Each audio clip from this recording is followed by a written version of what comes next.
Welcome to History Hack. If you didn't know by now, we are the revolution.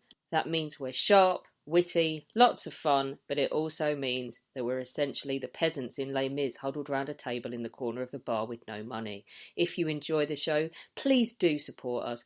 We have a Patreon account by which you can donate a small monthly sum in appreciation of what you're hearing. Alternatively, we have Ko-fi, in which you can just do a one-off donation as a thank you if you particularly enjoy a certain episode. Either way, we massively appreciate all of your support. Hope you enjoy the show. Hello, welcome to another episode of History Hack. I'm excited it's me and Chris today, and we have a really exciting guest. Chris, who have we got on? Well, I thought that seeing as I keep throwing you out of your comfort zone, maybe I should just do it again. So I've got Elizabeth Norton, who is a historian and writer who specialises in the Queens of England and the Tudor period, but we're not doing Tudors.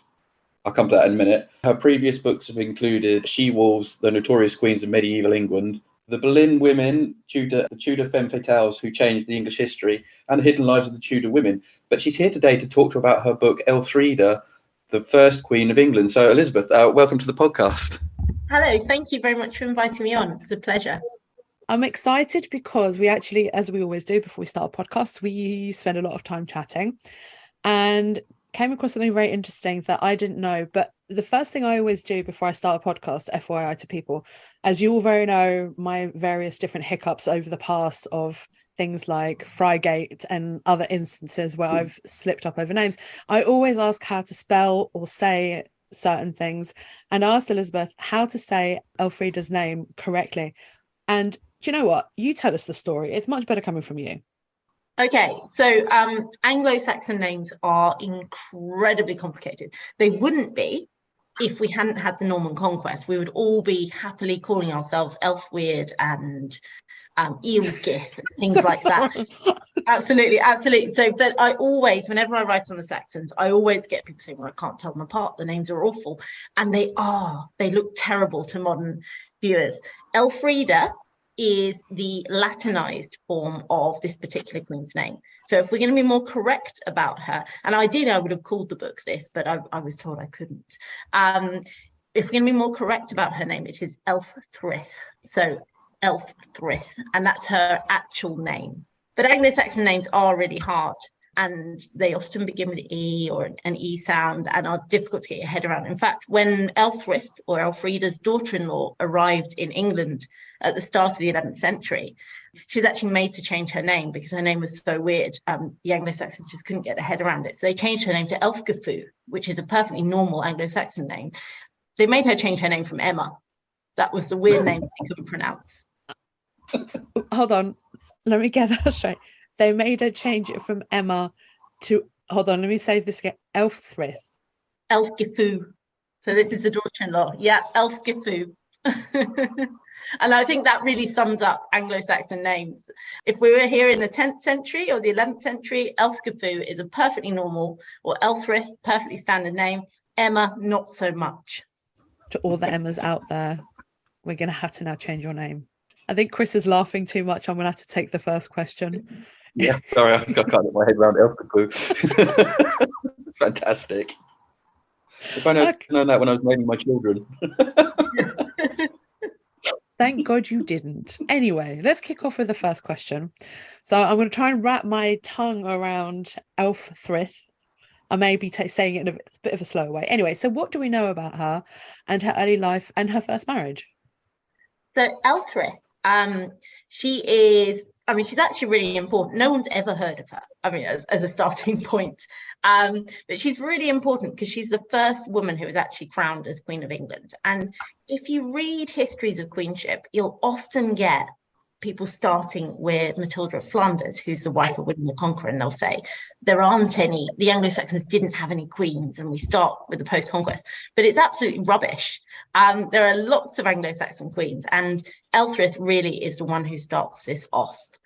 She's an Anglo-Saxon noblewoman, so she is the daughter of a thane, which is the second rank of the nobility. So you get the ealdormen at the top, so the earls, and then you get thanes, who I guess would be sort of barons today. She's a daughter of a thane. She's born in the 940s. We can't be any more precise than that. We don't have any birth records. We don't have very much early information on her at all. but she's quite high ranking. And Anglo-Saxon kings tend to marry from the English nobility. So, she's always, potentially up there as a bride for the king. Which leads us quite nicely to her second husband, who's King Edgar. He had quite an exciting life and reign, didn't he? He did. So King Edgar the Peaceable, of course, all Anglo-Saxon kings have nicknames, and he is the Peaceable largely, partly due to him being quite a powerful king, and partly because actually no Vikings come during his reign. He's quite fortunate. He is an Anglo-Saxon prince. He's a younger son, so doesn't inherit the throne automatically. In fact, his brother Eadwig becomes king before him. It's another one of these Anglo-Saxon names. There aren't many more Eadwigs. Edgar's succession is quite murky. He is involved in a rebellion against his brother, and they agree to split the kingdom in two. And then the brother sort of quite conveniently dies quite quickly. This happens a lot in Anglo-Saxon history. I think we can sort of assume there's a bit of sort of fratricide going on there. So Edgar becomes king, and he's a very colourful character. His marital life is particularly complex and particularly colourful, because Elfreda is probably his third wife. Hold on, he's not going to be another Henry VIII, is he? He's not. He stops at 3. In fact, the highest we go with Anglo-Saxon kings is 3 wives. So he's not quite another Henry VIII, but it is quite complex and does involve at least one divorce. I was going to say, and if I remember correctly, one abduction from a nunnery. Yes, yeah. So Anglo-Saxon marriages they're not the same as sort of later marriages. Some can be less legitimate than others. So you can have something that's sort of a handfast union. It's not sanctioned by the church. Often they get called concubinages, so concubines, which is, they're of varying legitimacy. His first wife probably existed, but we don't know for sure. She's probably called Ethelfleda, and the daughter of a nobleman. It's quite a quick marriage, probably not sanctioned by the church, and it produces one son, Edward, who we'll hear more about later. She then vanishes. She either dies or she is put away. She's divorced, because it's very easy to get rid of a non-church sanctioned spouse because the church doesn't view it as a legitimate marriage. Edgar is then looking for a new wife, and he turns to Werwell Abbey, and he wants to marry a young nun there, who her aunt, who is the abbess, is quite keen for him to marry her. And it's quite a complex story. It involves the nun being locked in her room until she agrees to marry the king, but she instead escapes through the abbey sewers. So he instead marries her cousin Wulfrith, who may or may not be a nun. This marriage produces a daughter, Edith. Doesn't seem to be a success, and Wulfrith is then given permission to go back to her nunnery with her daughter. So that ends the second marriage. And then, of course, we come to Edgar's attempts to marry his third wife, Elfreda. Oh, hold on. Sorry, I need to wrap my head around this. I'm sitting here mind blown that you can just pull out a nun and go, that's it, I'm going to marry you. Yeah, I mean, it drew quite a lot of contemporary comment. It's not really the done thing to marry a nun. The first nun obviously wasn't very keen. Wulfrith may not have been a nun when she married the king, but she's certainly living in a convent, and later on becomes an abbess, and that she is renowned as a saint. I mean, I've asked women out before, and they've with many negative effects. I've never had one escape through the sewers before. No, it sort of suggests he's not quite the catch he maybe thought that he was. Yeah, you can't use that, but I'm king to... Oh dear. Right, so we've come back to Elfreda. Yes. So how does she come to marry Edgar? So Elfreda is married before, and she is married to Edgar's former foster brother, Ealdorman Ethelwold, and it's another Anglo-Saxon name. Ethelwold is a really, really good match for Elfreda. He is the eldest son of Athelstan Half-King. It's another Anglo-Saxon name. Athelstan Half-King is the most powerful man in England after the king. Really, really prominent nobleman. He's called the Half-King because he's almost a king in sort of his power and his glory. So she marries his son. Around the time of the marriage, the Half-King retires to a monastery and so passes all his property to Elfreda's first husband. So it's a really good marriage. there are lots of stories, none entirely contemporary, but from sort of the following few centuries, about this marriage. It basically is said that King Edgar had heard about the beauty of Elfrith, this beautiful daughter of a Thane, and he sends Ethelwald, who's his foster brother. Edgar's been raised in the Half-King's household, so he sends Ethelwald to go and sort of see what she's like, really, saying, you know, if she's really as beautiful as they say, I'm going to marry her. As the story goes, and there are two versions of this story, Ethelwald sees Elfrith and immediately falls in love with her. And he decides that he doesn't want her to marry the king. He wants to marry her himself. So he goes back, he says, no, she's hideously ugly. She's really, really unattractive. Don't marry her. But actually, you know, I thought I might marry her. So if it's all right, would you give me your permission? So according to the story, Edgar says, yeah, right, you can marry her if you want. Seems a little bit suspect, if I'm honest. But anyway, Ethelwald and Elfrith get married. We know that they have at least one son during the marriage, probably two sons, and there is also a daughter who is either Elfrith's or a previous wife of Ethelwald's, but Elfrith raises this daughter as her own. According to the story, Edgar then grows quite suspicious because he keeps hearing these rumours that actually Elfrith is very attractive, so he goes to visit her. When her husband hears that Edgar's on his way, he begs her to put on her ugliest clothes and to make herself look really hideous. But she refuses and instead wears her best dress and does her hair and her makeup. Hold on, Edgar too bloody right. Yeah, well, absolutely. I mean, absolutely. Put on your best dress. Why are you putting yourself down? He's the king. Yeah, and she's missed out on a chance to become queen, even as the story goes. Edgar then falls in love with her. And the next day, he invites her husband to go hunting with him in Werewolf Forest. And while he's there, he runs him through with a javelin. I'm so sorry. If you're going to make a really shitty move against someone, this is your comeuppance. It is. You get javelin. Well, you say that, but I kind of have sympathy with the, oh my God, she's stunning. I can't let him marry her. Well, I need a wife. So I do have sympathy for the first husband. Yeah. Not that I do that. If any of my friends are listening, I would never do that to you. Hint, hint. And I think the moral of the story is don't mess with Edgar, really. You know, he's Edgar the Peaceable, but he's quite a hard man in many respects. I mean, it's not a contemporary story, and I think a lot of it is to do with the fact that Elfrith has such a negative reputation that people can believe quite a lot about her. With certainty, she's definitely married to Ethelwald. She's later accused of adultery with Edgar, but that's more likely because he's still married to his second wife rather than her husband being alive. But certainly it's quite an iffy start to their relationship. There's quite a lot of criticism about the fact that they then get married and they get together. But they do get together and they get married and she becomes Queen of England. It's often is the case of women in sort of early periods of history just completely disappear. But she actually has quite a major role in several things, like religious reform, doesn't she? She does. Elfrith actually, she is the first English woman to be given a sort of distinct political role, which is really important. And again, sort of deserves shouting about. Edgar's reign is known for the religious reform movement of the 10th century. Monasticism is in a huge mess in England when he becomes king. The Vikings had destroyed most of the monasteries in the 9th century, and it hasn't really recovered in the sort of 50 or 60 years since.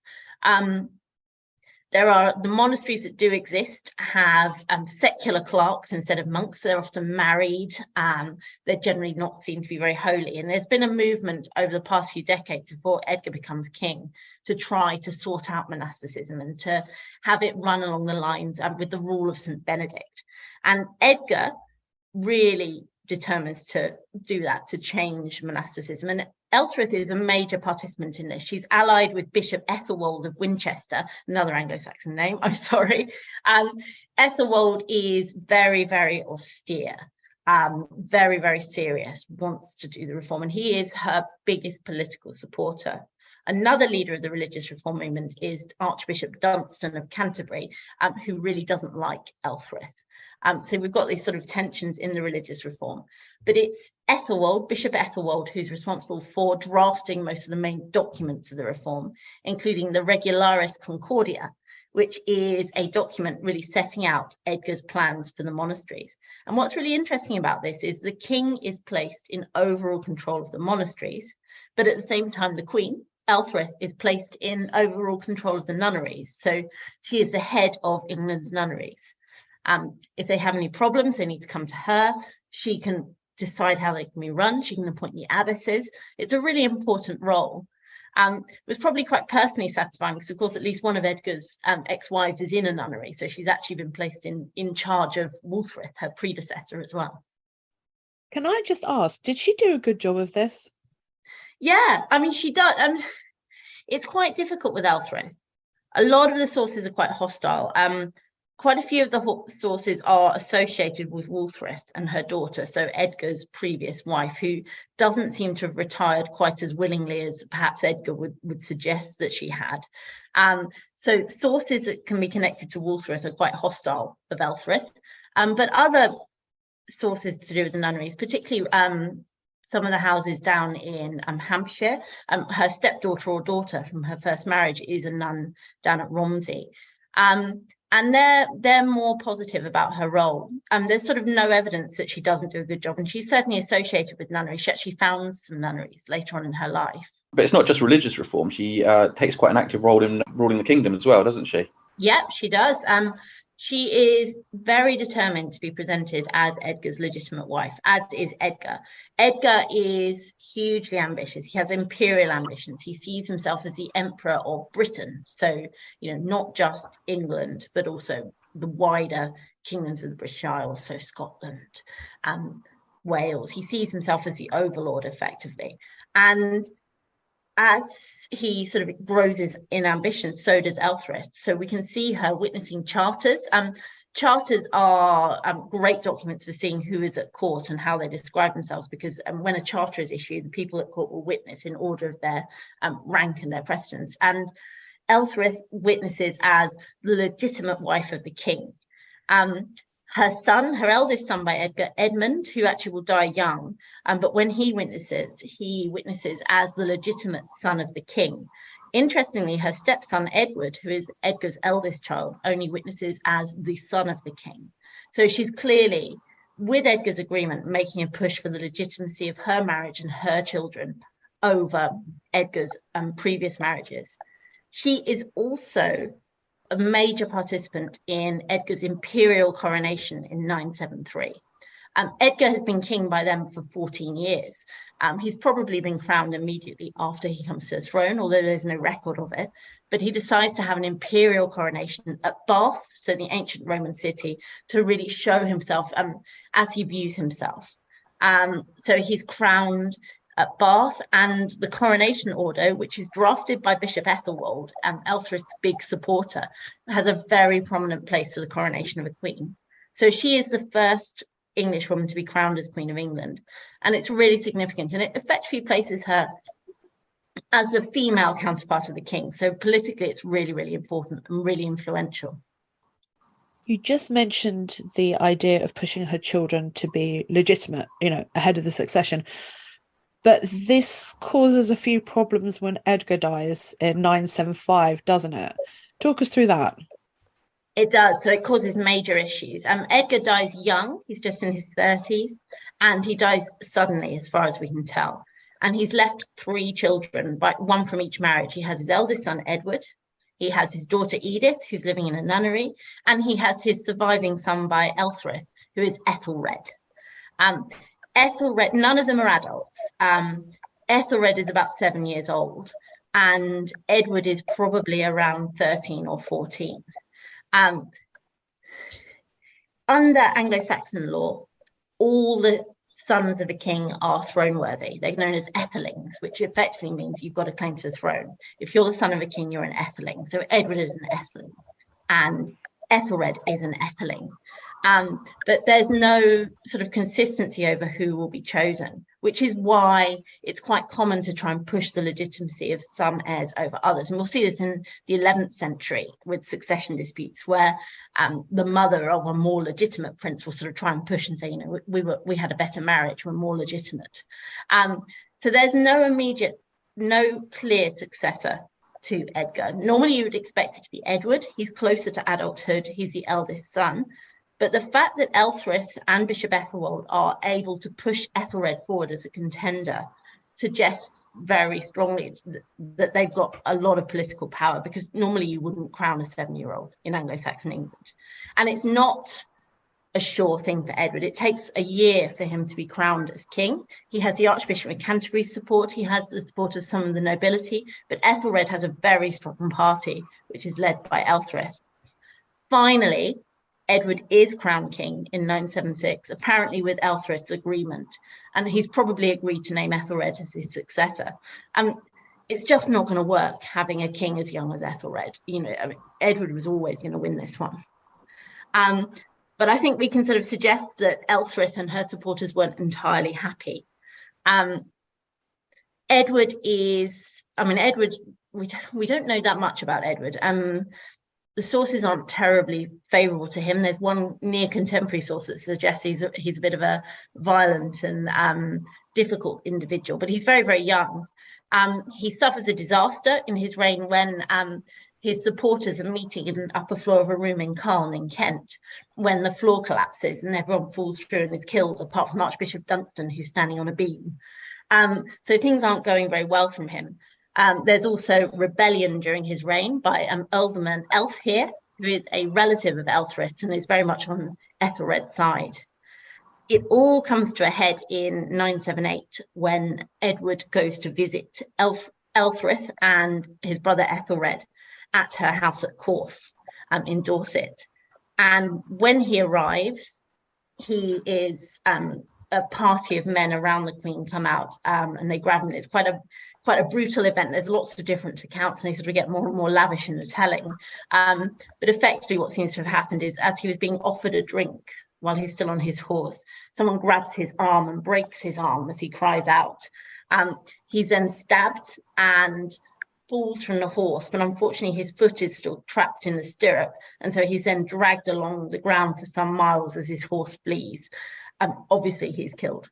Can I just say, that has happened, not the stabbing and everything, not that hasn't happened to me, but when I used to horse ride back, Chris is laughing his ass off when I'm saying this, but when I was young, I fell off of a horse and I got my leg twisted in a stirrup, and I actually got dragged quite a far distance before the stirrup managed to go. My God, did that hurt. I mean, I passed out and I basically lost consciousness, but I just cannot imagine, because you're talking through this whole thing, I can't imagine literally being dragged that anyway, sorry. Absolutely brutal. Edward's bones were reportedly found in the 20th century, and they certainly where he was buried, and they showed signs of quite extreme violence if it was him. So I think it wasn't a nice murder, and it was largely botched. I don't think anyone there expected him to be dragged behind his horse. They're sort of just trying to stab him. But really, really brutal. He's known as Edward the Martyr. That's his nickname, with good reason, really. And I mean, obviously, the implication is that Elfrith was involved in that. I make a case in my book that she's maybe not quite as guilty as later writers would have us believe. The earliest account of the murder says that it takes place at Corfe, but it doesn't name the murderers. But actually, all the early accounts charge Elfrith and Ethelred with failing to avenge the murder and with not burying Edward's body properly, because it takes them a while to give him an honourable burial. They don't actually blame them for the murder. Instead, it's sort of men around the Queen. It's only really you start in the later 11th century, and then medieval writers really take this up with gusto, that they start blaming Elfrith, and she sort of slowly in these accounts moves from being non on the scene at all to being actually outside holding the cup herself while her men stab him. I think, it's difficult to think that she didn't have any idea what was going on. It's her house, it happens in. Clearly her relationship with Edward is good enough that he felt safe enough to visit her, which I think does sort of suggest that they've come to terms to some extent. If I had to name a murderer, I would suggest Ealdorman Elfhere, who is her relative and the man who's been rebelling against Edward is quite a likely candidate. But I think, it's difficult to completely exonerate Elfrith, in all honesty. She certainly has the most to gain from Edward's death, because, of course, there's now only one Etheling, one throne-worthy prince in England, and that is her son, Ethelred. I mean, this is a thing that comes up quite a lot in history, where the woman is always ostracized in various different sources. So, for example, Cleopatra, Catherine the Great, they're all being, through various sources, said, oh, she's evil, she was part of this conspiracy and that conspiracy. And these poor women can never defend themselves. And you've got to, like you've done very well, having to take your sources and be very objective about them. How true is this? Was she really this conniving, evil, plotting, psychopathic woman at the end of the day? Yeah, I mean, she's portrayed as the archetypal wicked stepmother, and I think it's difficult. I mean, I think we can't say, she's nothing to do with this at all.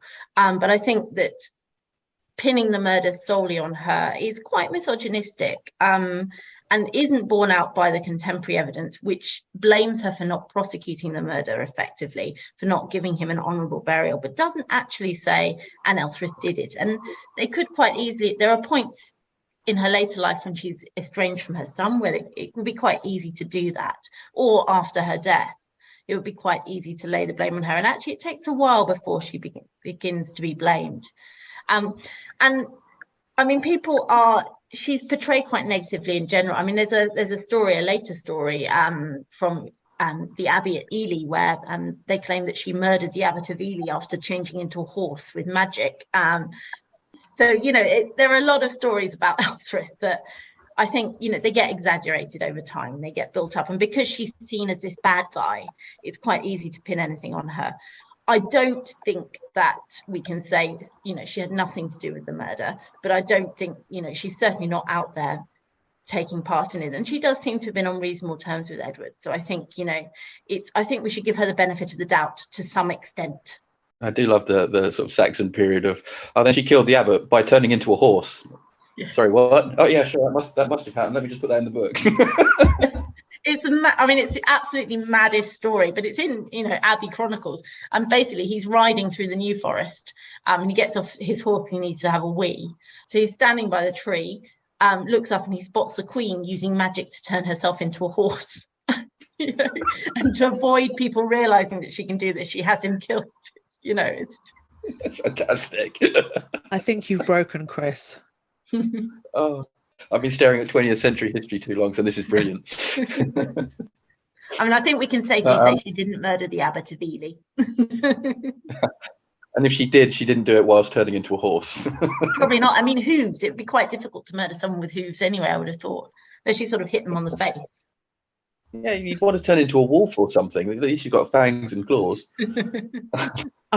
This is all I can see. Not that anybody can see what I'm doing. This is all I can see if you're doing it with a horse. Yes. But as you said, we've only got one Aelfling left. We've got, I've got to try and say this, Ethelred the Aelfling, who then becomes unready. He becomes king at 12 years old. So obviously he can't rule the country by himself. And so he has a minority rule. What role did his mother have in his minority rule? Yeah, so she is effectively his regent. She starts to witness charters as Mater Regis, so the mother of the king.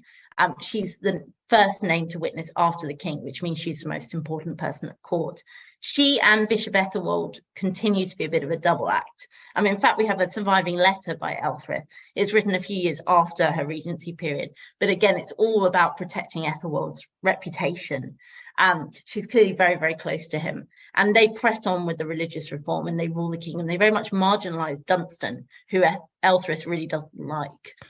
But until 984, when her son has reached his majority, and Ethelwald dies, Elfrith is the power behind the throne.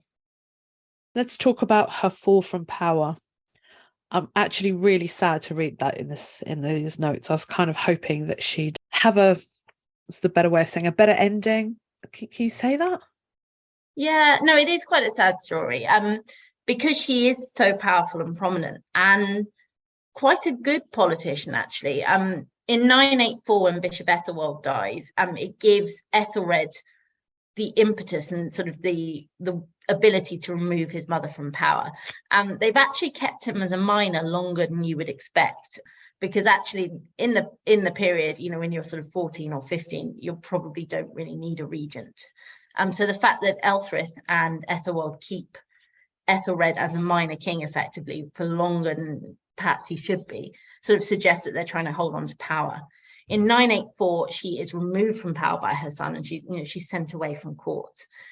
She doesn't appear as a witness on any of his charters, which means he hasn't invited her to court. She's not at court. She's not totally out of favour, because she seems to be raising Ethelred's sons. He marries, again, quite a nondescript woman, a woman who doesn't become queen. In Anglo-Saxon England, you tend to only have one queen at a time, whether it's the queen mother or the king's wife. So if the king marries while he has a powerful queen mother, the wife doesn't become the queen. So Elfrith remains the queen figure. She takes on the rearing of her grandsons, and she sort of slowly makes something of a comeback. She appears back at court in the 990s, this time with her teenage grandsons. And again, we can see this through the charters. It's around this time, actually, that Ethelred is starting to make, they're known as restitution charters, where he starts making sort of grants and saying, look, I'm really sorry. While I was reigning by myself in the 980s, I did some awful things. Have your things back. So it sort of suggests that he didn't really make that much success of his independent rule. So Elfrith does come back to court in the 990s, but she never has the position that she'd had before. And it's in concert with her grandchildren. But she lives to quite a ripe old age. She dies in, we know the date of her death, but not the actual year. So she either dies in the year 1000 or in the year 1001 or the year 1002, when she would have been around 60 probably, which is a really good age for the Anglo-Saxon period. Once she's died, Ethelred is able to take a new queen, and he marries Emma of Normandy, who is, of course, Elfgifu. It's really interesting because she actually lives to 60. I mean, that's double the time that her husband lived to. It's a really, really good age for an Anglo-Saxon. Kings and queens and in the period, you know, they're living into their 20s, 30s, maybe 40s. To make it to 60, she must have been seen as very, very venerable in the period. And it's obviously hard for us to think that now, because 60 is no age at all. But in the 10th century, that's a really good innings. Her brother actually lived to be very elderly as well, and he lived well into her son's reign too. So they're obviously quite a long-lived family. But she's a force in Anglo-Saxon politics for, you know, a good 30 years, which is really good going. So, as we said, Elfrith is the first woman to become crowned Queen of England. What do you think her legacy is? So that's a really interesting one. I mean, I think on the negative side, her legacy is the murder of Edward the Martyr. And I think, you know, you can't get away from that. If anyone knows who she is at all, she's the wicked stepmother, you know, sort of giving a bad press for stepmothers down the ages. As we said, I think that's quite unfair.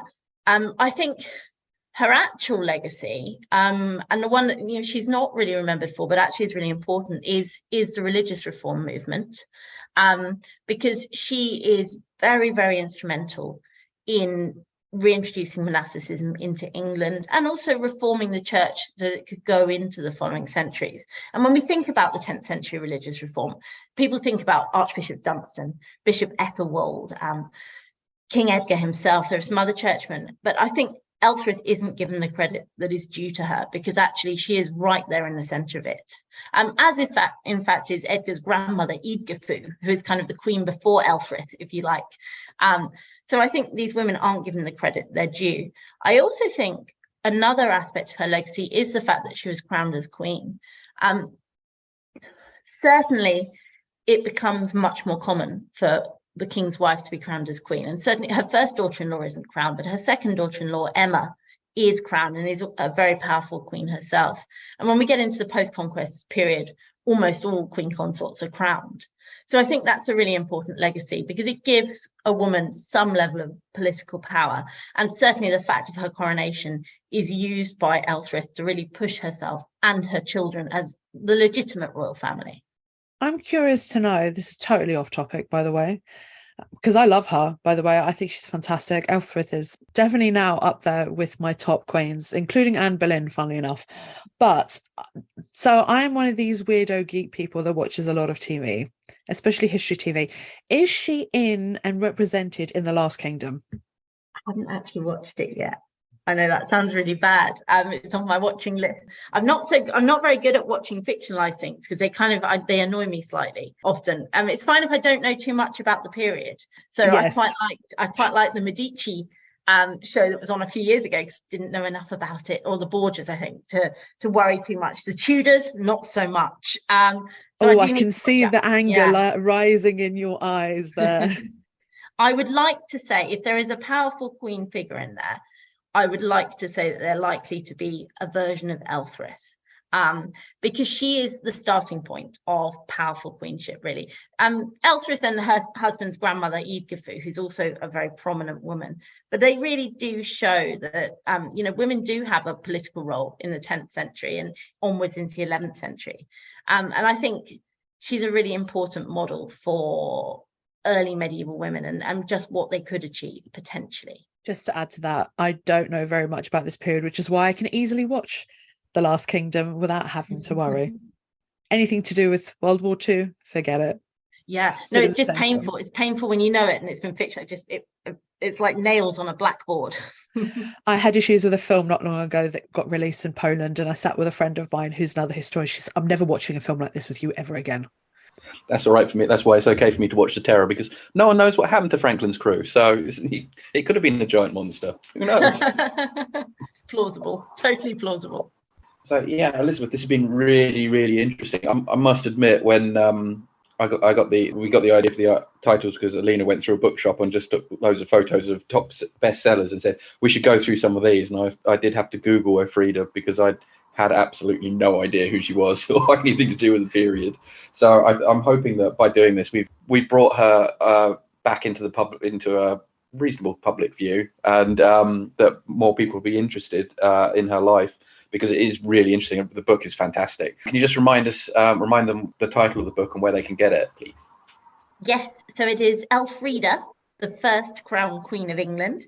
I think you can get it from all good bookshops. I've certainly seen it in Waterstones, also online. It's been out a few years now, but yeah, I mean, it was a labour of love for me, if I'm honest. I mostly write about the Tudor period, but I felt she was a character that needed to be better known, really, to some extent. I mean, she lived a long time ago, but she's never going to be a household name. But I think, particularly if you're interested in queenship or women's political roles, I think, you can't really avoid Elfrida because she is a titan of the 10th century. Absolutely, and we'll try and get it onto the History Hack bookshop as well, so that way you get a slightly larger slice of the money, we get a tiny slice of the money, and the guys at Amazon can't build a Death Star or whatever they're building with it now. Thank you so much for joining us. Oh, thank you very much. It's been a real pleasure. Our incredible guests give us 45 minutes of their time to join us and talk about their work or their new book. This is just a small taster. As a result, we have launched our very own bookshop on bookshop.org, where you can find our guests' latest books, you can support them, and you can support us on History Hack. 10% of every sale via our bookshop supports the podcast and allows us to keep going and bring you more top-of-the-line guests. You can find our bookshop at bookshop.org/shop/History Hack, or search for us in the shop section. Thank you so much for your continued support. We really appreciate our listeners and supporters. So make sure you get down to the bookshop and grab yourselves a new book.